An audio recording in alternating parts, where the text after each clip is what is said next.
พ่อใหญ่จอยเราอ่าเบิ่งตัวเองทุกคนเบิ่งตัวเองอยู่ในคลิปบ่เฮียงนะนี่บ่เฮียงก็เปิดให้เราเบิ่งเราสิเบิ่งแนวนี้ทุกวันทุกคนบ่เฮียงก็นอนนำกันกับพ่อใหญ่จอยอยู่นี่แหละนี่บอลบ่เฮียงนอนกันอยู่นี่พ่อใหญ่จอยเราก็นอนอยู่นี่แต่ละมื้อเราก็สิเบิ่งคลิปตัวเองนะแต่ละมื้อนะ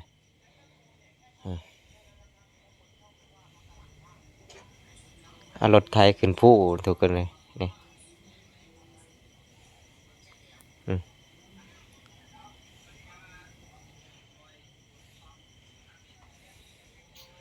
แต่ต้องใส่หูฟังให้เรา เพราะว่าเราฟังหูเป่าบ่ได้ยินทุกคนเลย